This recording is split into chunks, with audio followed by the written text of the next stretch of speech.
Vamos a traer el mensaje que Dios ha puesto hoy para nosotros, ¿verdad? Es un privilegio estar aquí hoy, el día del Señor, el día en que Jesús resucitó de entre los muertos y esa resurrección nos resucitó. Nosotros también estábamos muertos en delitos, en pecados, estamos condenados, espiritualmente estábamos muertos, pero Cristo con su resurrección nos dio vida. Y eso es lo que celebramos cada domingo, el día en que el Señor ascendió a los cielos, presentó su sacrificio, su sangre ante la divinidad del Padre y fue aceptada por Dios el Padre. Y a partir de ahí nace la Iglesia de Cristo. Nacemos nosotros, los siervos, los seguidores del Rey de Reyes y del Señor de Señores. Por eso, repito, es un gran privilegio, un gozo estar hoy aquí, los hermanos juntos, en armonía.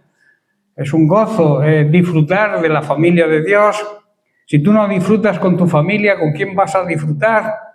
El mundo nos ofrece, todo lo que nos ofrece es porquería, o sea, nada útil y todo efímero y pasajero. En cambio, lo que nos ofrece Dios es eterno. Su amor, su misericordia, su bondad, su provisión, su sanidad. Todo nos viene de Dios, pero esto nos compromete, ¿verdad? Nos compromete a ser verdaderos hijos de Dios, porque no todo el que dice Señor, Señor, entrará en el reino de los cielos, sino aquel que obedece la palabra de Dios, que está al servicio de la Iglesia, porque la Iglesia somos el cuerpo de Cristo. Espiritualmente hablando, somos el cuerpo de Cristo aquí en la tierra. Cristo actúa a través de su Iglesia, a través de nosotros. La gente se va a convertir por nuestra predicación y por nuestro testimonio. Y a veces lo que hacemos es crítica. Y creemos que criticando a la gente o criticando a los hermanos estamos haciendo algo bien. Y lo que hacemos es traernos maldición a nosotros mismos. Porque la crítica destruye. Y sobre todo la crítica a la familia de Dios, la Iglesia, por la cual Cristo pagó un gran precio. Recordemos que salió del costado de Cristo. La Iglesia nace en el costado de Cristo, en lo más profundo de Cristo. Y entonces el que desprecia y critica a la Iglesia está despreciando y criticando a Cristo, porque somos su cuerpo. Así que ojo con la crítica y la murmuración en general, pero sobre todo contra la Iglesia, que es el cuerpo, repito, de Cristo. Bien, dicho esto, vamos a seguir analizando los efectos y las consecuencias de una vida plena. Sabéis que este tema lo llevamos ya varias semanas. Jesús nos ofrece y nos invita a vivir una vida plena, abundante, no una vida mediocre, una vida de calidad, una vida de relación íntima con Dios. Pero para esto nuestra vida, nuestro testimonio debe honrar, debe glorificar y debe agradar a Dios en todo lo que hagamos. Y para ello necesitamos al Espíritu Santo. En la escuela bíblica estamos tratando, la semana esta hemos terminado con la persona y la obra del Espíritu Santo. Lo importante que entendamos que estamos en la dispensación del Espíritu Santo y que necesitamos el Espíritu Santo y la unción, el poder del Espíritu Santo, el derramamiento del Espíritu Santo en nuestro ser, ese derramamiento, ese bautismo en el Espíritu que necesita todo creyente para poder afrontar la vida propia y también la vida como iglesia, como testimonio a la gente que nos rodea. Decíamos que había pasos a seguir para conseguir esa vida plena. Y primero es confiar plenamente en la palabra de Dios y en su obra. Segundo, debemos rendirnos. Cuando levantamos las manos estamos diciendo que nos rendimos ante Dios. Debemos rendirnos sin condición alguna a la soberanía, a la máxima autoridad de Dios.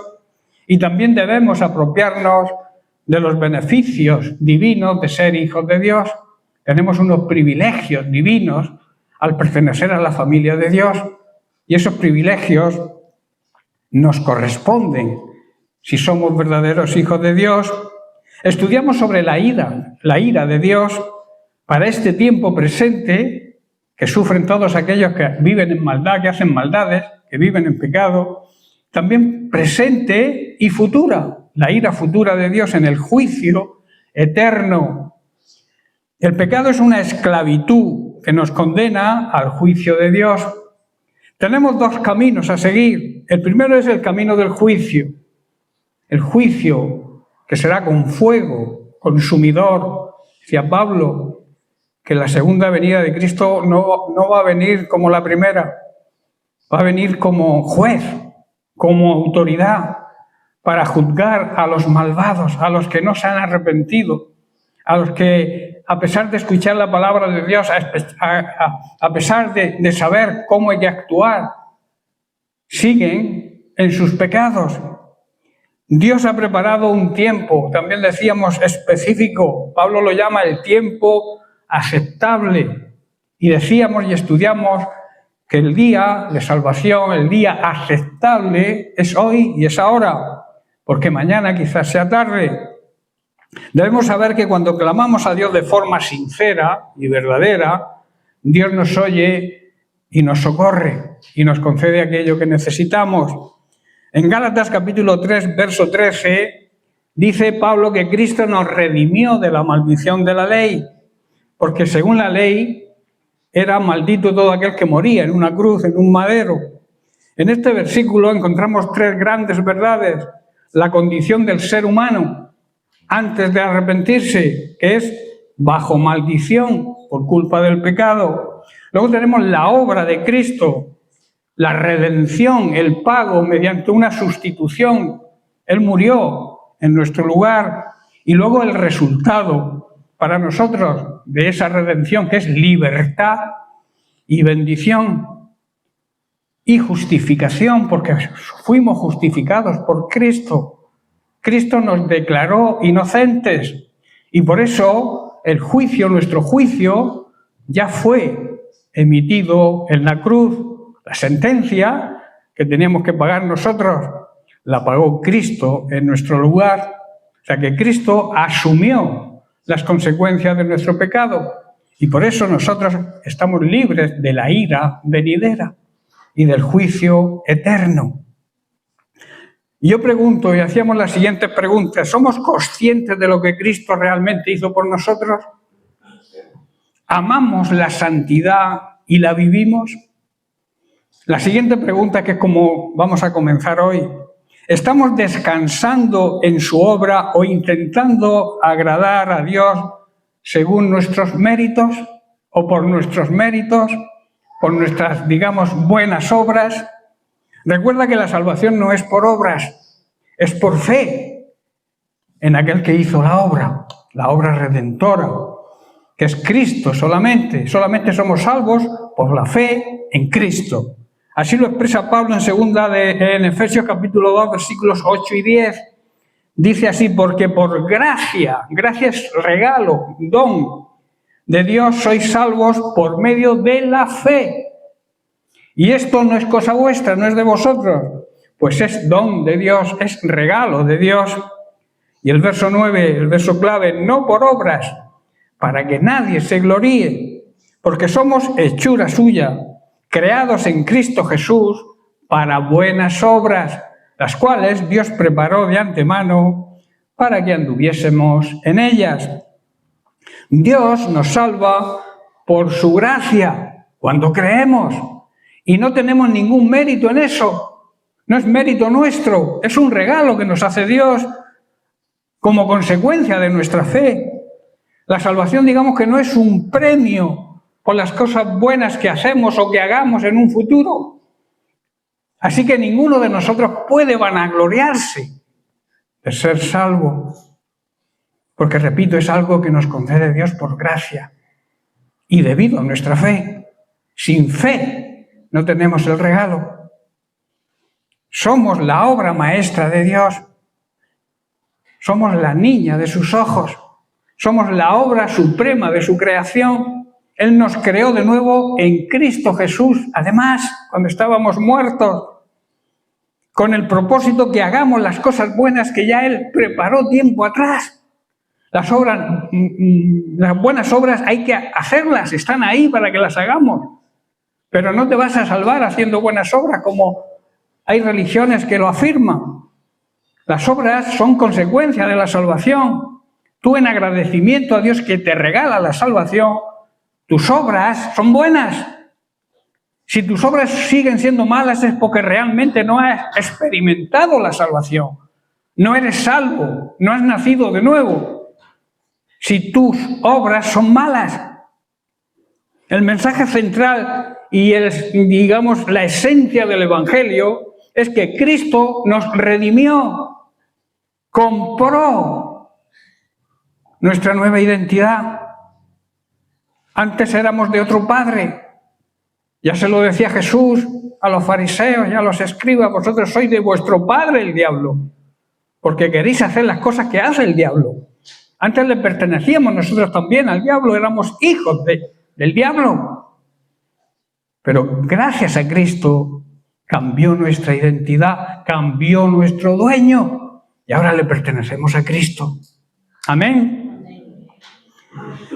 Por eso, esa es nuestra esperanza. Cristo es nuestra esperanza y también nuestra paz.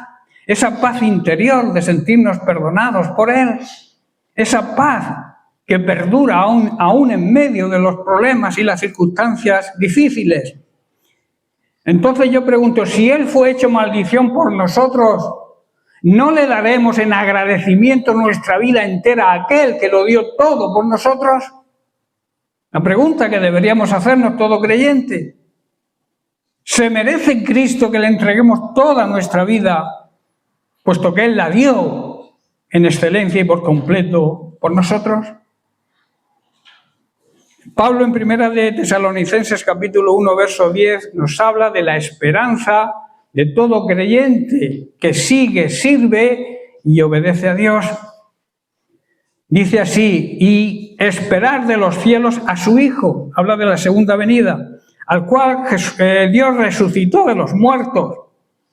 Él es nuestra esperanza, Jesús es nuestra esperanza, quien nos libra de la ira venidera. O sea, nos libra del justo juicio final que sufrirán todos aquellos que viven en maldades, que siguen haciendo mal. Y recordemos que la mayor maldad es rechazar a Cristo. La mayor maldad es no aceptar el amor de Dios que se demostró en la cruz con Cristo. Tenemos que esperar, por tanto, con ansia su segunda venida. Desde el cielo el Hijo de Dios se va a presentar aquí. Y lo va a hacer con el poder del Espíritu Santo, es ese poder que le levantó de los muertos. Él es quien nos rescató de los horrores del juicio venidero, al cumplir, repito, Él nuestra condena, puesto que mediante Él fuimos declarados inocentes. Claro está, cuando nos arrepentimos y le recibimos como Señor y Salvador personal, porque la salvación es personal, no se hereda de padres a hijos. Cada persona tiene que reconocer a Cristo como Señor y Salvador, pedir perdón, arrepentirse de sus pecados. Y entonces se recibe la salvación, se recibe a Jesús como Señor, como nuestro dueño, nuevo dueño, porque antes, repito, le pertenecíamos a otro dueño, y también el Salvador personal. No debemos olvidar que la gloria, la honra y la paz son para todo aquel que hace lo bueno, y así es librado de la ira santa, justa y siempre justificada de Dios. Pero no debemos olvidar que tenemos poder para decidir lo bueno, hacer lo bueno o no hacerlo.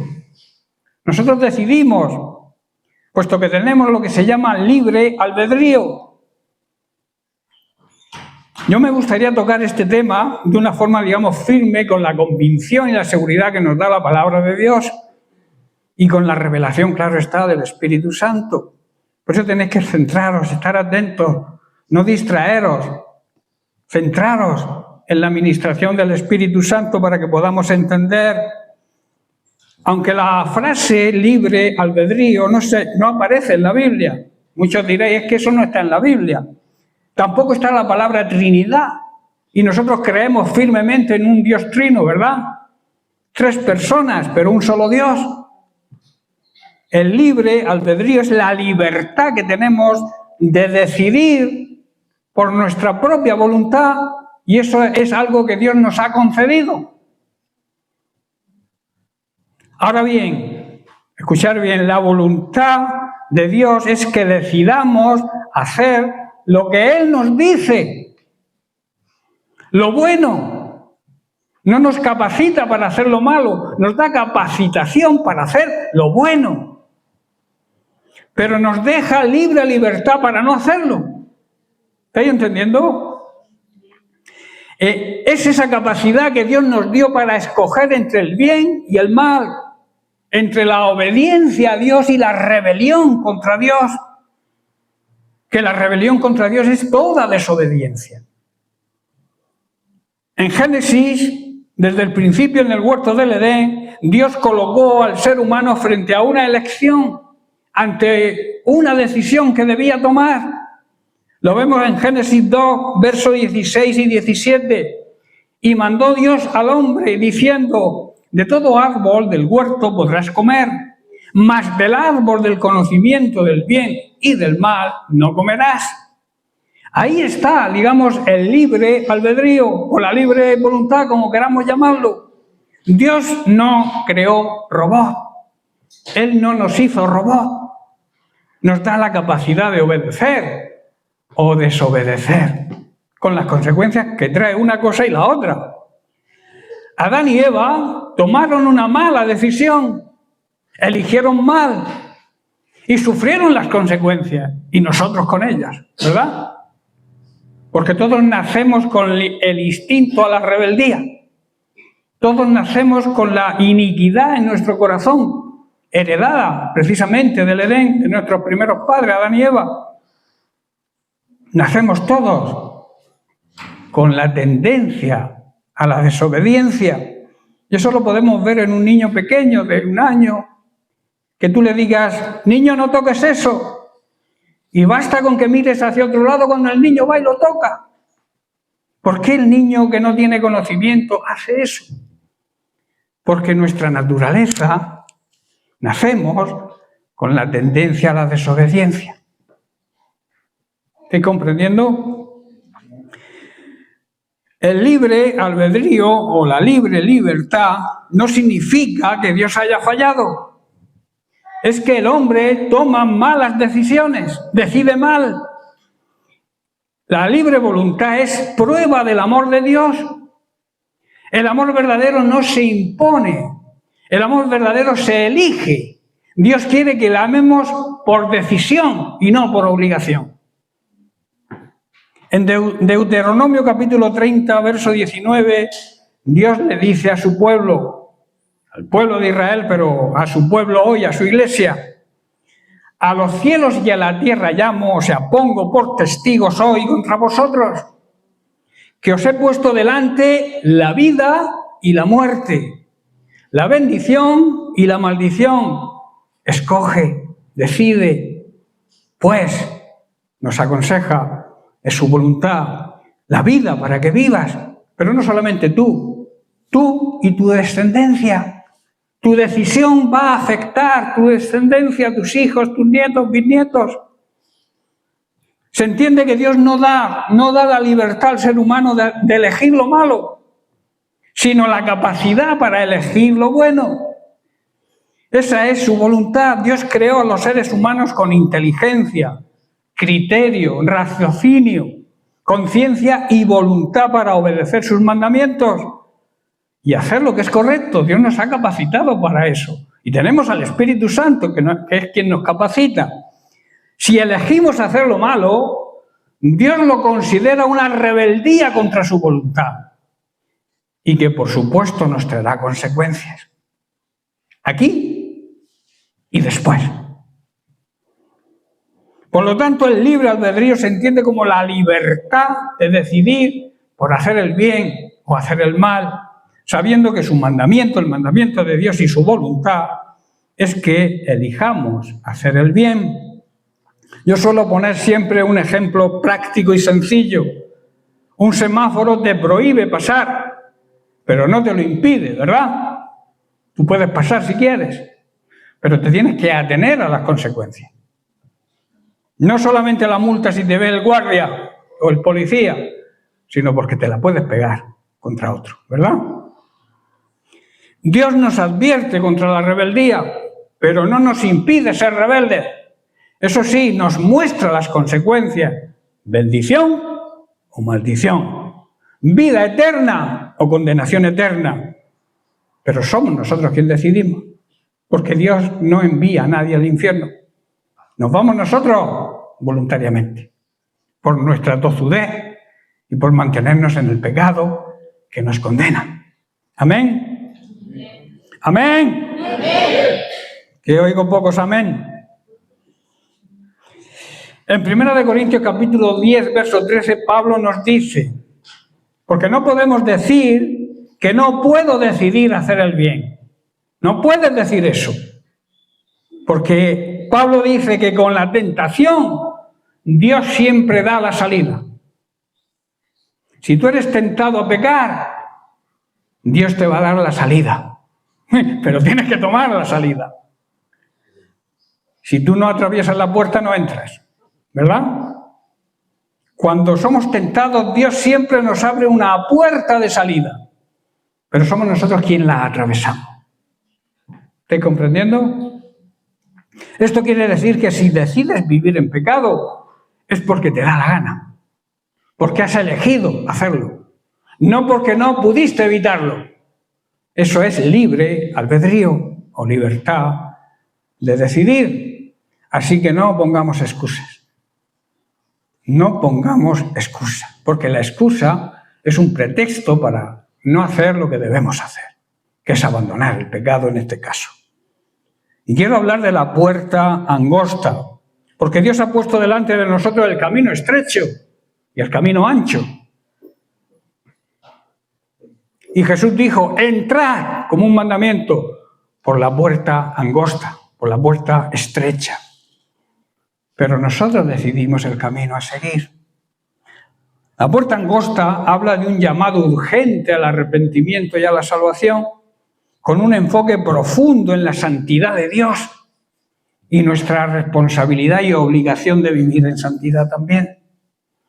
En Lucas, capítulo 13, verso 24, Jesús dice, esforzaos a entrar por la puerta angosta.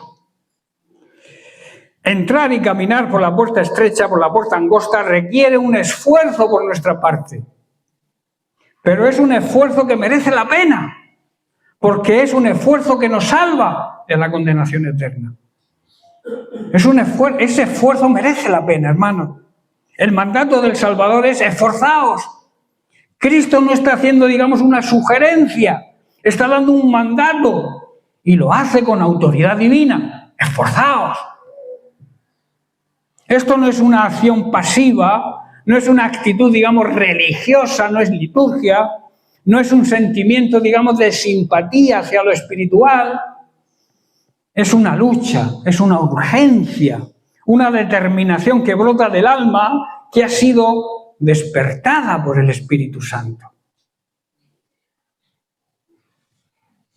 La palabra griega esfuerzo tiene la misma raíz que la palabra agonizar, que significa que tenemos que estar dispuestos a dar hasta lo último de nuestro ser, de nuestra respiración. Y esto habla de una guerra, de una pelea espiritual brutal. El que quiera entrar en el reino de Dios debe estar dispuesto a dejarlo todo. El orgullo, la soberbia, las tradiciones, la autosuficiencia, el pecado, que tanto abunda. Nadie entra casual y voluntariamente por la puerta angosta. Nos cuesta entrar por esa puerta. Pero solo los que entienden la necesidad desesperada del Salvador luchan y se esfuerzan por entrar. Luchan y se esfuerzan por vivir en santidad, en la santidad que Dios nos demanda. Pero ¿por qué una puerta estrecha y una puerta angosta? ¿Por qué tiene que ser una puerta estrecha? No es porque el cielo sea pequeño, hermano, sino porque Dios es santo. Y la puerta es angosta porque el camino del Evangelio no se adapta a nuestra naturaleza humana y permisiva y pecaminosa. Por eso tiene que ser la puerta estrecha. La entrada al reino exige arrepentimiento, un cambio radical. Y esto significa muerte a nuestro yo. Exige rendición completa, fe viva, fe productiva, que dé fruto en Cristo. Y sobre todo nos exige obediencia. Muchos buscan una religión tolerante, donde todo se permite. Incluso hay iglesias, congregaciones que justifican el pecado. Tremendo error, tremenda blasfemia contra el Espíritu Santo. Hay congregaciones que nadie les confronta con el pecado. Todo lo basan en el amor de Dios. Pero cuando tú hablas del infierno, hablas del pecado, estás demostrando el amor de Dios, porque Dios no quiere que nadie se condene. Pasar la mano y aceptar y permitir el pecado, y justificar el pecado, tapar el pecado, eso no es amor. El camino de Cristo no es amplio. El camino de la cruz es estrecho, pero es un camino que eligió Jesús para demostrarnos que tenemos que sufrir y que tenemos que entrar por esa puerta estrecha.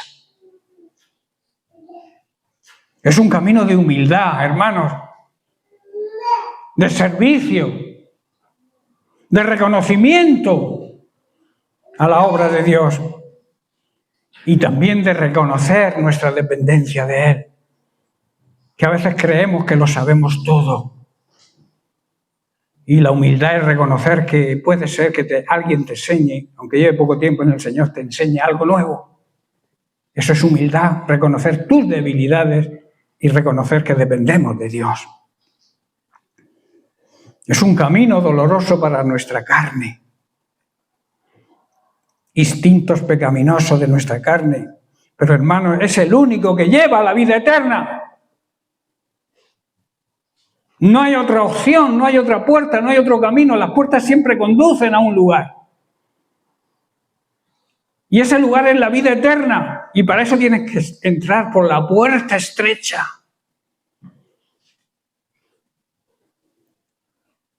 Muchos, dice la palabra, procurarán entrar y no podrán. Qué palabras más terribles, ¿verdad? Querer salvarse y no podrán. Estas palabras son, digamos, muy fuertes y terribles, tremendas. Y pueden llegar a helar la sangre si tenemos sangre en las venas, claro. No dice que pocos querrán entrar, sino que muchos lo intentarán en vano. No todos los que desean el cielo lo van a alcanzar. Y la pregunta es, ¿por qué? Porque si desean, no podrán. Sencillamente porque lo procuran a su manera. Lo procuran quizá tarde, cuando la puerta ya se haya cerrado. Por una manera de seguir a Jesús superficialmente y sin un arrepentimiento verdadero. Por eso querrán salvarse y no podrán.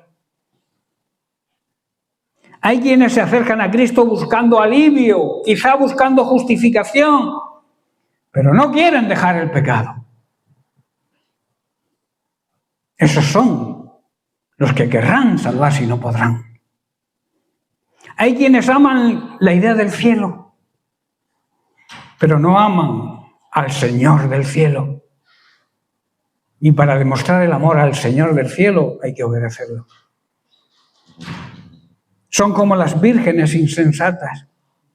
Tenían lámparas, pero no tenían aceite. No tenían la unción del Espíritu Santo, tan necesaria hoy en día. Esto lo vemos en Mateo capítulo 25, versículos 11 y 13. Dice, después vinieron también las otras vírgenes diciendo, Señor, Señor, ábrenos. Querían salvarse, querían entrar a la fiesta de las bodas. Mas él respondiendo dijo, De cierto os digo que no os conozco. Y el verso 13 dice, velad, estar atentos, vigilad, porque no sabéis ni el día ni la hora en que el Hijo del Hombre, ha de venir. No debemos demorar la decisión de entrar por esa puerta estrecha, porque esa puerta un día se va a cerrar también. El momento llegará cuando se cierre y entonces todos los que quieran entrar ya no podrán. La buena noticia, hermanos, es que hoy la puerta sigue estando abierta. No sabemos el tiempo, yo creo que por poco tiempo, pero sigue estando abierta. En Juan capítulo 10, verso 9, Jesús dice y asegura con firmeza, yo soy la puerta. No intentes entrar por otra puerta. La religión plantea otras muchas puertas. Y luego añade, el que por mí entrare por la puerta verdadera, será salvo. Y entrará y saldrá y hallará pastos. Mientras estamos vivos, hay oportunidad de que el amor y la gracia de Dios nos alcance. Cristo es la puerta, no hay otra puerta a la salvación.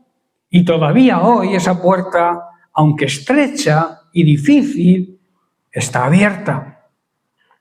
El mensaje, hermanos, es bien claro. Entra ahora, no mañana. No esperes a mañana para decidir entrar por la puerta estrecha.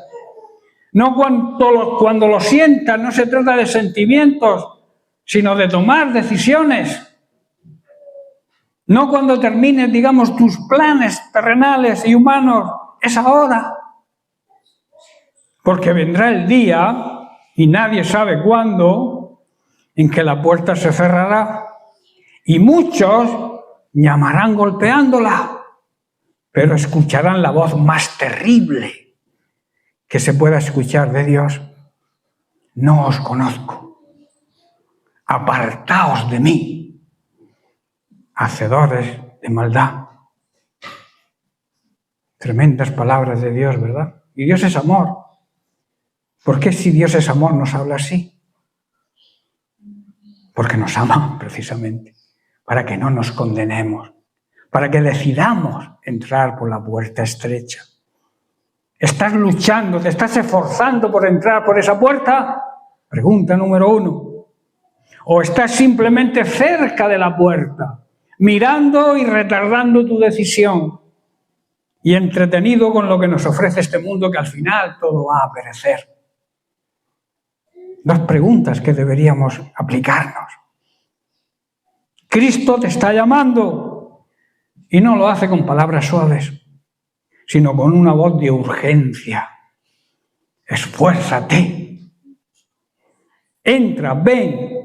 Hoy es el día de salvación.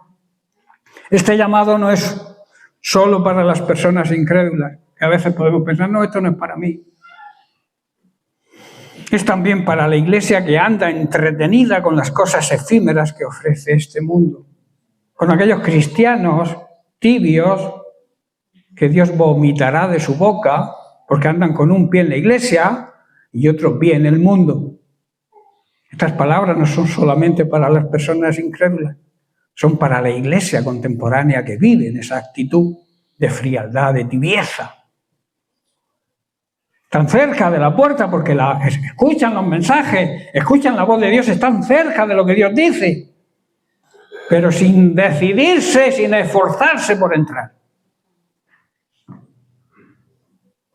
No seas de los muchos que lo intentarán demasiado tarde, cuando la puerta ya esté cerrada, porque cuando Dios cierra una puerta, nada ni nadie la puede abrir. Esto es una invitación, esto es la voluntad de Dios, pero nosotros somos quien decidimos. Dios ya ha hecho su parte. Debemos escoger la vida, debemos escoger a Cristo. Él mismo dijo que Él era la vida. Debemos escoger bendición y no maldición. Ahora, en Mateo capítulo 7, verso 13, vemos la orden de Jesús de una manera, digamos, más clara, matizando las consecuencias de decidir la puerta ancha. Dice, entrad por la puerta estrecha, porque ancha es la puerta y espacioso el camino que lleva a la perdición. Y muchos, no pocos, muchos son los que entran por esa puerta ancha que lleva a la condenación eterna. Entrad por la puerta estrecha, repite Jesús. El Señor aquí no ofrece, digamos, una sugerencia, puedes hacerlo o no, sino es una orden divina. Él dice, entrad, en imperativo, mandamiento. No basta con admirar la puerta, tú puedes pensar y reconocer que es la mejor decisión que puedas tener, pero no te decides a hacerlo. No basta con estar cerca o frente a la puerta. Tienes que decidir, esforzarte por entrar.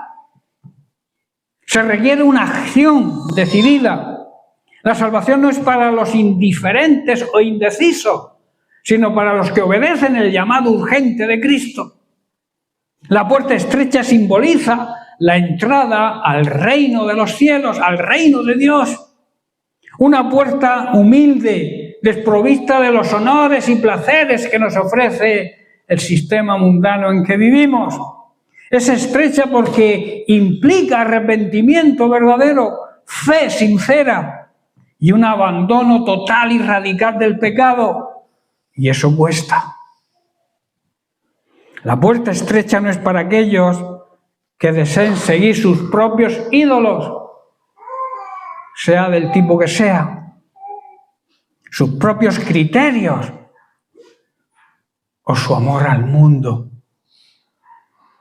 Quien quiera entrar, debe hacerlo solo, sin equipaje, dejando todo lo que no puede pasar por la estrechura de la santidad divina. La santidad divina exige que nos quitemos la mochila de las tradiciones, del pecado, del egoísmo, de la soberbia y entremos libres. La santidad que Dios exige para poder entrar en ese reino. Porque ancha es la puerta y espacioso el camino que lleva ¿a dónde? A la perdición.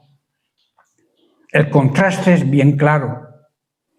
Como hemos visto, existe otra puerta que es quizás más atractiva a los sentidos, más fácil de transitar. Este es el camino de la mayoría. Incluso muchos cristianos también andan por esta puerta, entran por esta puerta, por este camino. Ancho, espacioso, cómodo. Aquí no se requiere negarse a uno mismo, ni sujetarse a la voluntad de Dios. Es el camino natural del corazón humano rebelde por naturaleza. Como dije antes, nacemos con la tendencia a la rebeldía, pero tenemos la tremenda advertencia de nuestro Señor y Salvador. Esta puerta, este camino conduce sin remedio a la condenación eterna. Proverbios capítulo 14, verso 12, Salomón dice: hay camino que al hombre le parece derecho, le parece bueno, pero su fin es camino de muerte. Y muchos son los que entran por ese camino y atraviesan esa puerta. Qué tremenda declaración y gran verdad, ¿verdad? No son pocos, no son algunos, son muchos los que desprecian la puerta estrecha, despreciando la salvación que el Señor ofrece. Se precipitan quizás, sin saberlo, hacia su condenación eterna. La popularidad del camino ancho no debe engañarnos, hermanos. No todo lo que es aprobado por la mayoría de la gente es aprobado por Dios. Que a veces pensamos, como todo el mundo lo hace, pues no pasa nada, ¿verdad? Pero repito, no todo lo que la mayoría cree que es conveniente o que está bien es aprobado por Dios. Esto es una decisión personal Cada uno debe entrar por sí mismo. Nadie puede hacerlo en nuestro lugar. Nosotros decidimos entrar o no entrar. También es una urgencia espiritual. La puerta está abierta hoy, pero ¿quién te asegura que mañana seguirá abierta? No permanecerá abierta para siempre. Por eso debemos hacer un autoexamen y ser honestos con nosotros mismos y preguntarnos, ¿estoy en el camino estrecho de la vida o en el ancho camino de la perdición? ¿En cuál camino estamos? No basta con ser religioso o moralmente ético y correcto. Es necesario nacer de nuevo. En Juan capítulo 3, verso 3, Jesús le dice a Nicodemo. Respondiendo Jesús, le dijo, de cierto te digo, cuando Jesús repite estas dos palabras, de cierto te digo, o en verdad te digo, está como poniendo una alerta para que prestemos atención, porque lo que va a decir tiene gran importancia. Y es lo siguiente, que el que no naciere de nuevo no puede ver el reino de Dios. Si no has nacido de nuevo, jamás, por muchos cultos que te eches a cuestas, por muchas veces que vengas a la iglesia, por mucha religiosidad que tengas, si no has nacido de nuevo, no puedes entrar en el reino de los cielos. No aplacemos nuestra decisión. Cristo mismo, con amor y con firmeza, nos llama hoy a entrar. Nos llama con una orden. No te conformes con caminar junto a la puerta. No te conformes con simpatizar con la puerta, ni con conocerla de oídas. Job dijo una frase preciosa en una oración que le hizo a Dios, que decía, de oídas te había oído, pero ahora mis ojos te ven. Muchos oyen de lejos, pero es necesario ver con los ojos espirituales, ver a Dios y sus maravillas, ver a Dios y su bondad, ver a Dios y su amor y su misericordia hacia nosotros, que la demuestra cada día, aunque no lo veas, aunque no lo creas. Como suelo decir, el abrir los ojos por la mañana ya es un motivo de agradecimiento eterno a Dios, porque nos permite la luz de un nuevo día. Y eso es un milagro. Cualquier cosa que nos ocurra, Dios también tiene a sus ángeles, espíritus ministradores, son espíritus al servicio de Dios, a las órdenes de Dios para socorrernos y para ayudarnos. Ellos están esperando la orden de Dios para, ve y ayuda a Ginés, ve y ayuda a Mari, ve y ayuda a cualquier nombre. Ya estoy terminando. Por eso debemos decidir entrar en la puerta estrecha. Decidir de una vez, por fe, seguir a Cristo, que es el camino verdadero. Humillarnos ante Dios.